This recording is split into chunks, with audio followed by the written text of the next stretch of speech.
নমস্কার। আমি ইউটিউব চ্যানেলে এই প্রথম আমার কিছু অভিজ্ঞতা শেয়ার করছি। আপনাদের কাছে অনুরোধ রইল পুরো ভিডিওটি দেখার জন্য। যতটা সম্ভব আপনাদের কাছে আমার অভিজ্ঞতাটি শেয়ার করছি। শুরু করছি আজকে 440 ভোল্ট অর্থাৎ three phase submersible connection. Three phase submersible connection আপনাদের কাছে আমি তুলে ধরছি। তো যদি ভুল ত্রুটি হয় মার্জনা করবেন। তাহলে প্রথমে আমরা সাবমার্সিবল কয়েলে ফার্স্ট বলি দুই ভাবে কয়েল ওয়াইন্ডিং করা হয়।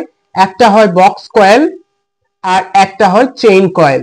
আমি এখানে আজকে দেখাবো বক্স কয়েল, বক্স ব্যাচ বসিয়ে কয়েল ওয়াইন্ডিং এর কানেকশনটা। এটা চেইন করলেও একই রকম হবে।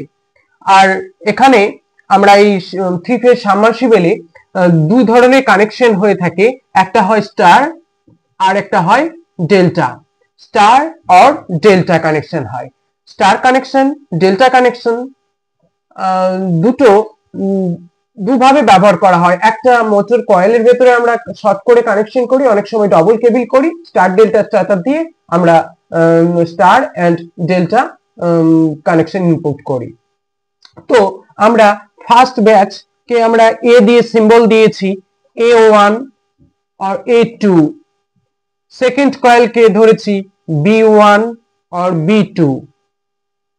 থার্ড কয়েল কে ধরেছি C1 C2।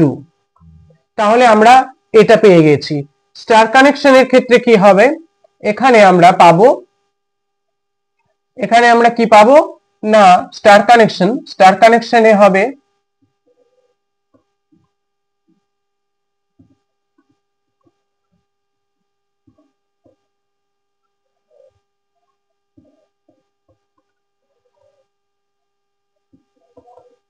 A B C.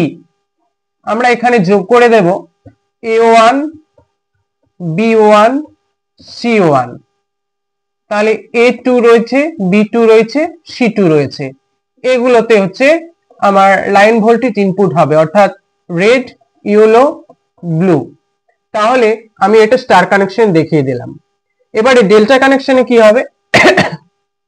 Delta কানেকশনে হবে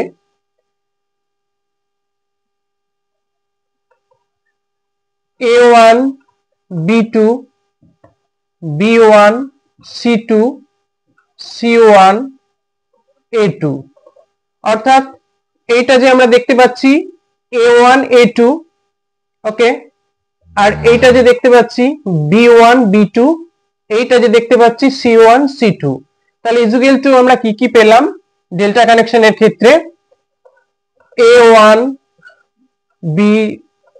B2 B1 C2 C1 A2।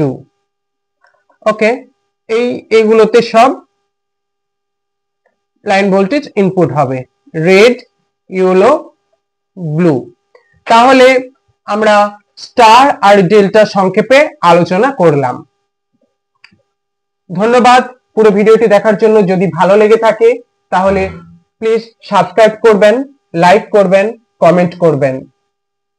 ধন্যবাদ।